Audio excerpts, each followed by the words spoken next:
Hello, students. Today we are going to study the first chapter of the economics lesson, that is the story of village Palampur, and it's a very interesting lesson, I hope, and you all would really interested in listening to this.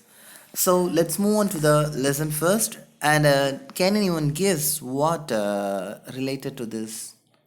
What related topics were discussed in this lesson? From the topic itself, you might know it's a story about the village Palampu. And when we started learning about a village, what all the things we will be noting it out. First thing is, when we are going into a village, we will know about its the people's normally language, culture, their what locality, how the environment is, and also what were the jobs all those people of that particular village were engaged. In the same way, many other things. Maybe if it is an agricultural village, we used to find what all the crops that is cultivated there from in different periods or different seasons. Okay, and not only that, but also many other things that you will be learning. What will be the income for the for the village, how the people will be living with a satisfactory life, all those things. So that's what we are mainly studying, going to be studying here. And in this lesson, the story of village Palambu, first we are going to study about the village. This village is actually a hypothetical village, okay, because it's a agricultural village, and it is well connected with what Rajang, a place like a town, and it is around 3 kilometers, and it is nearby to the city Shapur, sorry, Raijang and Shanpur, and nearby to the city. Okay, and in this village, farming is the main activity. Farming is the main activity. Okay, and not only that, not only farming, but also some people were having small scale industries, daily farming, transportations, and also labor work. Okay, and you may think that what mode of transportation will be used in that village. Okay, so in village you all know that as most of the people were engaged in agriculture, they will be having their own cart, maybe like a what cow cart or bullock cart or tonga, and even bogus in sense buffalo cart.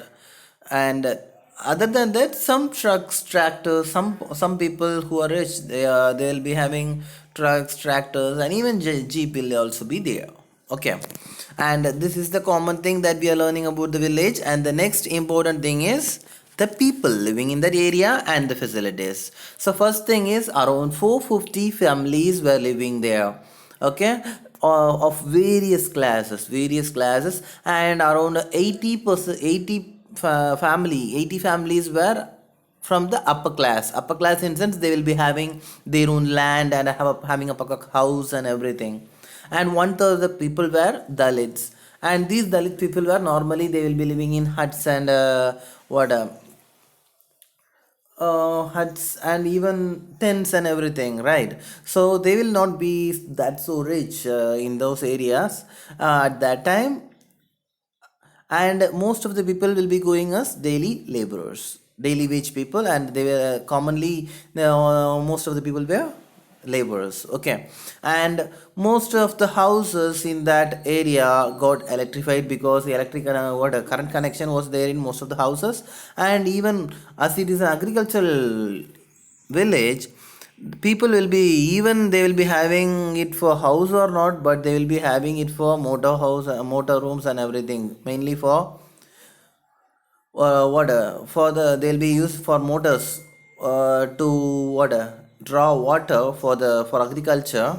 They used tube wells and everything, motors. Okay, and other than that, whenever we go into a village, we will be asking whether there is a school in that village. Yes, there are two primary government schools are there, and other than that, one high school is also there in that village.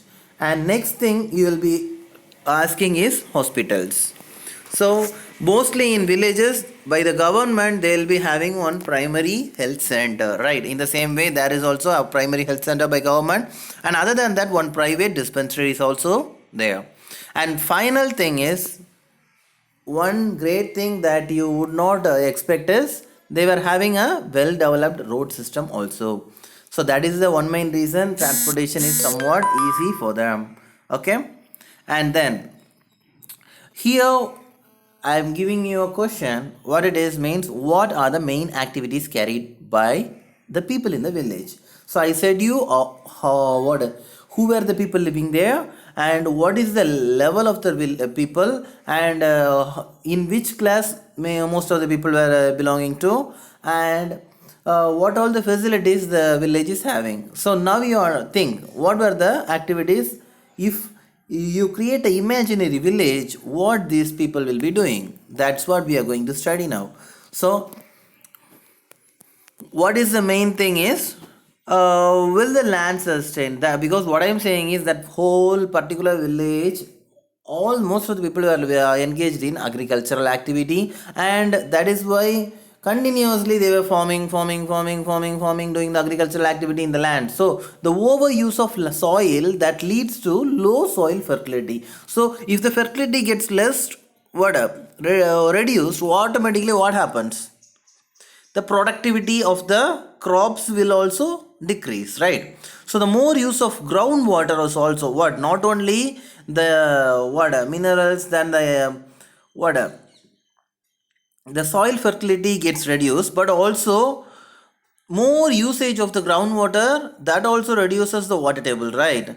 And what were the major crops that were produced in that time in the by those people? Mainly pulses and wheat. Okay, and from the year 1965 to 66, it was around, the production of pulses is around, maybe I don't know, it may be from like a metric ton or something, like 10 to, and in the same way production of wheat, that was also the same 10. For example, this is just for instance, okay, this is for an example. So what I'm saying is, from each a year it gets raised by 1970 to 71, 10 to 12, and here 24. So according to the climate conditions, and also for many other things, these things mainly changes. Okay, so and by the year 2000 to 2001, it was around 11 percentage of pulses, and also 70 percentage, sorry, 70 thing of this wheat was produced. Okay, and next thing what we are going to study is the major things. What were the major things that or the reasons for the, or the whatever the major factors of the production? But before that, you should know a few things. I said you that in the previous one, the people were undergoing farming, and here you just want to think what type of farming they were undergoing. You all know that there are two types of farming. What are the two types of farming? One is multiple farming, and the other one is modern farming. So multiple farming is nothing but for every season they will be changing the crops. They will be changing the same land area, but according to the seasons they will change the crops. They will cultivate the crops, different crops in the same land. But the modern farming methods is also same like that, but the productivity compared to the multiple farming, modern farming methods produce much productivity, because they will be using what all the things, like I say, like example, high yield variety HYV seeds, that only they will be using, so that they will be getting more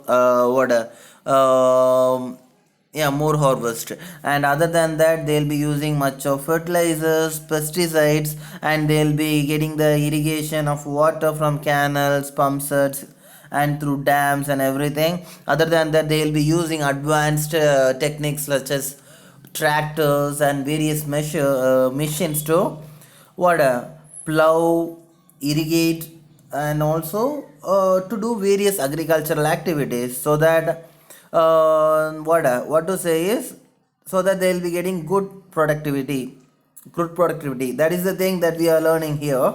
And what to say is, the traditional in Palambur at first the yield of wheat grown from the traditional varieties have 1300 kgs per hectare, but with HOV seeds they got, at first they were getting only 1300 kgs per hectare, but after using this high yield variety seeds they got up to 3200 kg per hectare.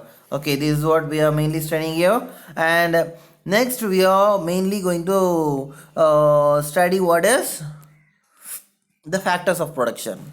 So the factors of production, mainly what it says is, it divides into land, labor, capital, and organization. Okay, and what to say is, first we can go to the land. Land, in sense, you all know that land and other natural resources like water, forest, and minerals, etc., is a very basic thing that each and every farmer should possess, right? And when we are coming to this village of Palambu, most of the people according to their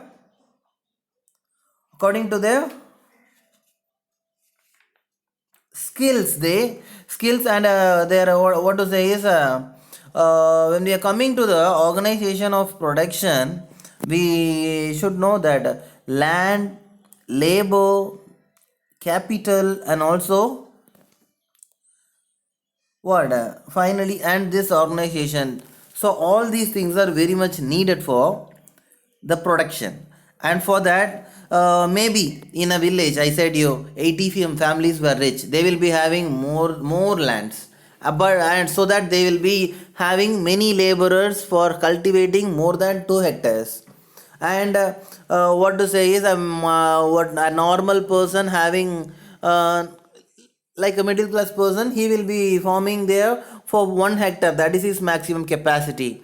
And some other people will be having only small lands only, and they will be doing small for what in that small lands only they will be doing the farming to what mainly to take care of their family or to meet up their food expenses or needs. Okay, so that's what the thing. So what are the necessary things? First, land. Without land we cannot able to cultivate. So land, not only land but also other than that, water, maybe if it's a forest area, or minerals, it should be rich in minerals, then only the productivity will be more first. So though we are having land, we alone, one single member, cannot able to do all the agricultural activities, so we need labor. So for labor, you know that there are two type of labor force. What are they? Who are they? First thing is skilled workers and manual laborers. Skilled workers, in that they will be doing smart work like using machines or something else, and they will be doing the work in a very short time with using the help of machine. And manual labors means the normally in our area and all, they will be going for see for seeding or what, doing all the agricultural activity manually means without the use of machine. Okay, so these are the two types of people. And the next thing is capital means what, ma? Everyone needs a capital for doing the agricultural activity or business or whatever it is. First thing is physical capital. In agriculture we all know that what the farm stakes, and other than that various tools used for farming, machines, and the buildings for storing the crops that was harvested. So all these things are major fixed capital, because one time it is purchased, it can be used for the lifetime until it get damaged, right? So that is mainly the fixed capital. And next thing is working capital means what, ma? In order to what in order to do farming, we need seeds, fertilizers, pesticides, machines, and everything. So that raw materials, and not only that raw materials, but also if you are hiring laborers and everything, we need to give them salary. So raw materials and money in hand are mainly coming under this working capital. And next thing is very important thing, that is human capital. The what though you are having money, though you are having tools, though you are having machines, though you are having seeds and everything, means also you need people to work. Without people you can't able to do all those things. Even that machine, though it is a tractor, it should be driven by a person who know to drive it, right? So the human capital, that is the very main thing. And in each and every production is organized by a combined force. And the production cannot be made by one single person. It can, all those things, if he is having only, he can able to do the production.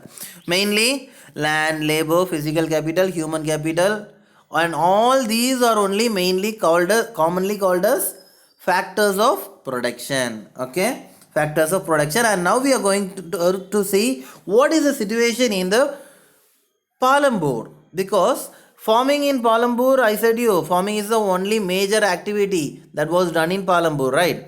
So in Palambur, the land under cultivation is fixed and farming is the main activity. And I said you now 75 percentage more, 75 and above of the people, percentage of the people were engaged in that agriculture activity. And after, mainly after 1960, the government had produced many rules. That's why there is no expansion of land. Only what land you are owning, there only you can able to do all those things, right? So after that, there is no scope of increasing the farm production, but in the same land they started doing the production. So here all these things, by seeing this thing you can know, when in even in the cultivation of paddy, after the harvest, what all the things will be done, and how it will be done. It's a good picture related to that, right? And now the main thing, that is, can we grow more in the same land? That is the question. So that is what we have learned before in the modern farming and as well as in the multiple farming. That is what we are going to study here also. There is no land left idle in Palambur. None of the land was left like that without farming. Simply it was like left like that. In that way, no land was there, because all the lands were brought under cultivation only. And during the various seasons, that farmers used to grow various crops. Mainly during the rainy season, means the farmer used to grow jowar and bajra. And during the time of October and December, they used to cultivate potato. And in the winter season, wheat is their main crop. And other than that, the surplus wheat, in case if they are producing much wheat, it will be sold in the market of Raijang, I said you, nearby town. And not only that, even in some seasons they will be having, once in a year they will be cultivating sugarcane too. Okay, and this happens only because of one main thing, that is, they were having a well developed system of irrigation. They were using by the use of this motors, electric motors, all the time they can able to have water for their farming. That is the one main reason, and that is the one main thing that is helping them to grow three types of crops in a year.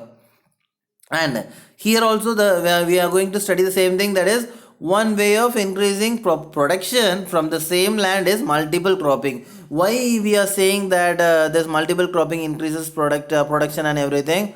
Because what I am saying is, if your land in if you are cultivating only paddy in your land, only particular season only you can able to cultivate, and all other time the land will be empty without cultivating. But if you are using multiple cropping, automatically all the year, for the whole year you will be getting some yield. Okay, that's what the thing. And next thing is, the other ways is to use modern farming. Modern farming also, I have said you, use of various machines, tools and advanced techniques, and high yield variety seeds and everything, right? And other than that, for traditional yield and all, that requires less irrigation only, because the crops that needs very less amount of water. But when we are coming to the high yield variety seeds, they will be giving much production, right? For much production they need much everything. So for much production only, they will be needing what more water, more chemical fertilizers, and then only it can able to produce better production. Okay, and finally farmers started using tube wells for irrigation, and other than that even they used machines like tractors, threshers, and everything. And that is the reason I have already said you this. Again, I am saying it. Yield of wheat by using traditional method, they got only 1,300 kgs per hectare, but now they are getting 3,000 kgs per hectare. Okay, so this is the thing, and this is how our class gets over by today. And the question for you is, what is the difference between multi-cropping, multiple cropping, and modern cropping? Sorry, there is a mistake in spelling. And the second question is, what kind of farming methods do the farmers follow in your region? Maybe in your region or in your neighboring region. This is the question for you today, and you have to prepare the answer for this, and you have to send it as homework before 5 p.m. in the evening today. Okay, thank you, have a great day. Don't forget to read the what text in this in your book, so that you will be getting good understanding and good knowledge in this lesson. Okay, students, thank you.